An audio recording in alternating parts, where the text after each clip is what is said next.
मेरा नाम गुलाब दीन है। मेरी उम्र के लिहाज से यह नाम बहुत बड़ा था, क्योंकि मैं तो अभी सिर्फ 19 साल का एक लड़का था। मगर हालात ऐसे थे कि बचपन का सहारा लेने का वक्त भी नहीं मिला। गुर्बत ने इस कदर जकड़ रखा था कि ना खेल कूद का मौका मिला, न बचपन के ख्वाब देखने की फुर्सत रही। हमारा घर कच्ची मिट्टी का बना हुआ था, जिसकी छत पर पुराने बोसीदार टाट के टुकड़े डाले गए थे। बारिश हो तो छत टपकती थी और गर्मी हो तो अंदर जैसे आग बरसने लगती थी। बूढ़ी माँ ही मेरे लिए सब कुछ थी। वही मेरी माँ थी और वही मेरे बाप भी, क्योंकि बाप तो बहुत पहले इस दुनिया से रुखसत हो चुके थे। हमारे पास न ज़मीन थी, न जायदाद थी और ना ही कोई आसरा था। सिर्फ एक पुरानी सी लकड़ी की रेहड़ी थी, जिस पर मेरा मुस्तकबिल और माँ का सहारा टिका हुआ था। आज सुबह सवेरे माँ ने दाल चावल पकाए थे। उनके हाथ काँप रहे थे, मगर फिर भी बड़ी मोहब्बत से खाना बनाया और कहा, बेटा ये बेचना, इंशाअल्लाह रिज़्क़ मिलेगा। उनकी आंखों में उम्मीद थी और मेरे दिल में एक अनकहा सा डर, क्योंकि ये मेरा पहला दिन था। मैं रेहड़ी लेकर निकल पड़ा। सूरज अभी पूरी तरह चमका भी नहीं था, मगर गर्मी का ऐसा जोर था जैसे आसमान से आग बरस रही हो। पसीने की बूंदें मेरे कपड़ों को भिगो रही थी। फिर भी मैं चलता रहा। थोड़ी दूर एक बड़ा सा दरख्त नज़र आया। मैंने सोचा उसके नीचे आराम कर लूँ, जरा रुक लूँ, सुस्ता लूँ और साथ ही ख़रीदारों का इंतज़ार भी कर लूँ। दरख्त वाकई बहुत घना था। उसके नीचे खड़े होकर एक लम्हे को सुकून सा महसूस हुआ, मगर वक्त गुजरता गया और कोई एक बंदा भी मेरे पास ना आया। लोग आते जाते रहे, कुछ एक नज़र देखकर आगे बढ़ गए। मेरा दिल बैठने लगा। करीब ही एक बड़ी फैक्ट्री थी। मैंने सोचा कि जैसे ही छुट्टी होगी मज़दूर बाहर आएंगे, ज़रूर भूखे होंगे, तब मैं सारा खाना बेच डालूँगा। वक्त आया, फैक्ट्री की घंटी बजी, मज़दूर बाहर निकले। मेरा दिल खुशी से धड़कने लगा, मगर यह खुशी चंद लम्हों में मायूसी में बदल गई, क्योंकि सब मेरे पास से ऐसे गुजर रहे थे जैसे मैं वहाँ पर था ही नहीं। मुझे कुछ समझ में ना आया। मैं परेशानी में रेहड़ी के साथ खड़ा था कि दूर से एक आदमी ने मुझे आवाज़ दी। अरे भैया, सुनते हो?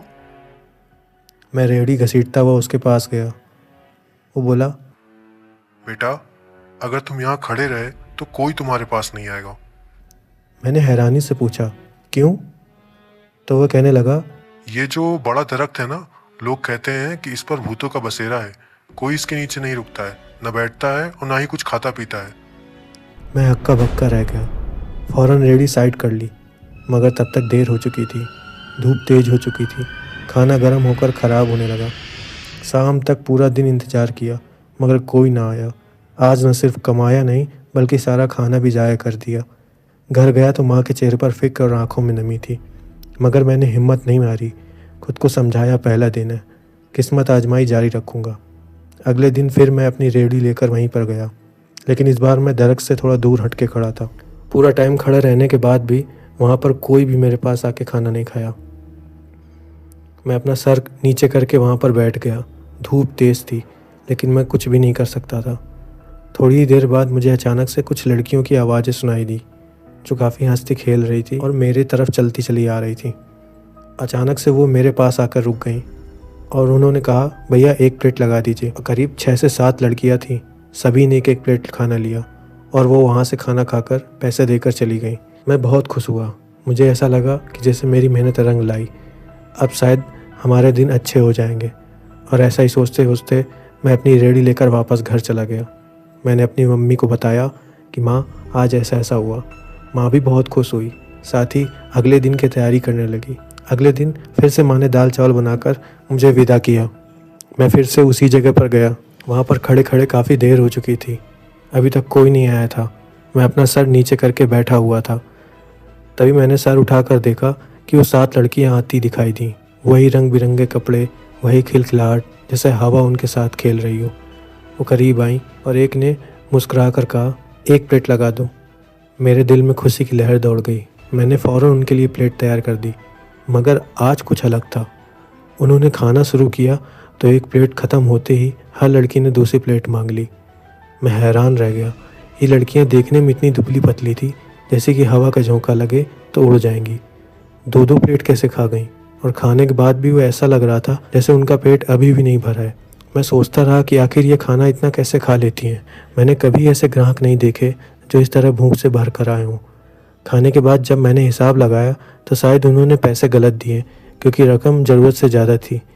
मैंने एक लड़की को आवाज़ दी और कहा आपने ज़्यादा पैसे दे दिए, तो वह मुस्कुराकर बोली खाना बहुत मज़ेदार था, इनाम समझ कर रख लो, और उसने मेरे हाथ में 3,000 थमा दिए। मैंने बार बार मना किया मगर वो सब हंसती हंसती वहाँ से चली गई। उस दिन जब मैं पैसे लेकर घर पहुँचा और माँ के हाथ पर रखे तो उसकी आंखों में जो खुशी की चमक थी वो देखने लायक थी। वो बोली बेटा अब तो लगता है किस्मत का दरवाज़ा खुल गया है।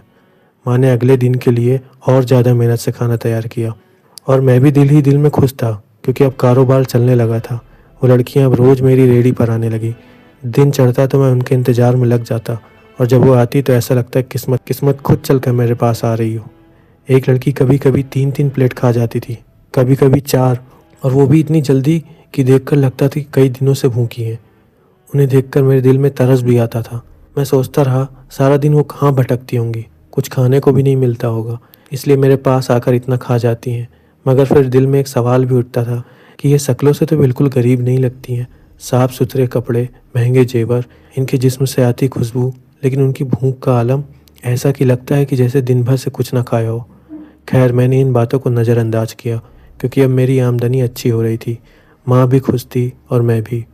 वो 8 लड़कियाँ मिलकर रोज़ इतना खाना खा लेती थी कि अक्सर मेरा सारा खाना दोपहर से पहले ही ख़त्म हो जाता था। बाकी दिन मैं बस यूं ही फराक बैठा रहता था।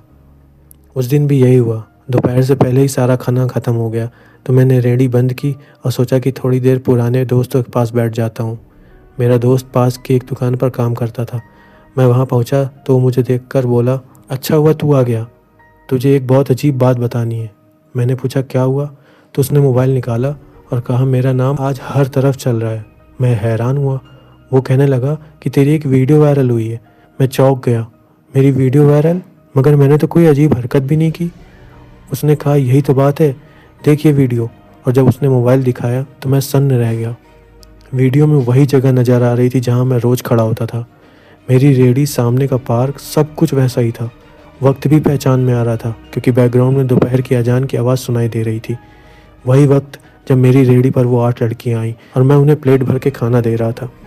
मगर वीडियो में सब कुछ देखकर मेरे कदमों के नीचे ज़मीन निकल गई क्योंकि इस वीडियो में वो लड़कियाँ थी ही नहीं। वीडियो में सिर्फ मैं था। मैं रेहड़ी के पीछे खड़ा था और बार बार प्लेट में खाना निकाल कर ऐसे आगे बढ़ा रहा था जैसे किसी को दे रहा हूँ। कभी दाईं तरफ, कभी बाईं तरफ, कभी आगे बढ़कर जैसे किसी के हाथ में प्लेट रख रहा हूँ। मगर वहाँ कोई नहीं था, सिर्फ खाली हवा थी, जैसे मैं किसी को देख भी नहीं रहा हूँ। वीडियो पर कैप्शन भी लिखा हुआ था जिसे देखकर मेरा खून खौल उठा। बेचारा गरीब लड़का गुर्बत के हाथों में मजबूर होकर खाना बेचने की एक्टिंग कर रहा है। मैंने दोस्त की तरफ देखा तो मुझे गुस्से और हैरानी से घूर रहा था। उसने कहा गुलाम दीन, ये क्या है? क्या तू पागल हो गया है? अगर तेरे पास ग्राहक नहीं आ रहे हैं तो खाना बेचने की एक्टिंग कौन करता है? मैंने फ़ौरन कहा मैं पागल नहीं हूँ और ना ही मैं कोई एक्टिंग कर रहा हूँ। मेरे पास वाकई ग्राहक आते हैं और मैं उन्हें खाना खिलाता हूँ। ये वही वक्त है जब वह 8 लड़कियाँ मेरे पास आई थी और मैंने उन्हें खाना दिया था। मैंने उससे कहा गौर से सुन, पीछे आजान की आवाज़ आ रही है। ये दोपहर का वक्त है, मैं अच्छी तरह जानता हूँ। उस वक्त वो लड़कियाँ मेरे पास मौजूद थी। दोस्त ने दोबारा मोबाइल दिखाकर कहा तो फिर इस वीडियो में क्यों नहीं दिखाई दे रही हैं? कौन थे तेरे ग्राहक? कहाँ गए? मैंने कहा 8 लड़कियाँ थी, सब बहुत खूबसूरत और साफ़ सुथरी, वही रोज़ आती थी। वह कहने लगा गुलाम दीन, यहाँ वो एक भी लड़की नज़र नहीं आ रही है। ना किसी का साया, ना कोई आवाज़, ना कोई कदमों की चाप, सिर्फ तू है और तेरा खाना। मैं सकते में खड़ा रह गया।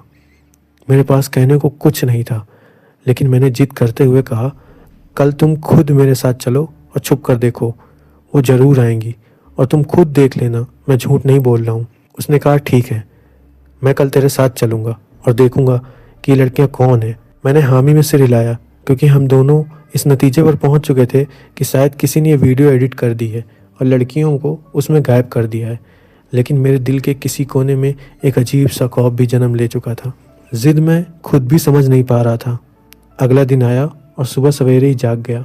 माँ ने हमेशा की तरह दाल चावल तैयार किए, लेकिन इस बार मैंने रेहड़ी तैयार की और दिल ही दिल में सोच रहा था कि आज मेरा दोस्त भी मेरे साथ होगा और सब कुछ साफ हो जाएगा। हम दोनों सच साबित कर देंगे कि वीडियो झूठी थी। मैंने रेहड़ी संभाली और निकल पड़ा। मेरा दोस्त पहले से ही सड़क के कोने पर मेरा इंतज़ार कर रहा था। उसने कहा आज जो भी होगा खुद देखूंगा और जब वो लड़कियां आएंगी तो मैं छुप जाऊंगा ताकि उन्हें कोई शक ना हो। मैंने कहा ठीक है, तुम बस यही करना जो तय किया गया है। हम दोनों उस जगह पर पहुँचे जहाँ मैं रेहड़ी लगाता था। धूप तेज़ थी मगर मेरे दिल में एक अजीब सा जोश था कि आज सब कुछ साबित हो जाएगा। दोपहर करीब आई और मेरा दिल तेज़ी से धड़कने लगा।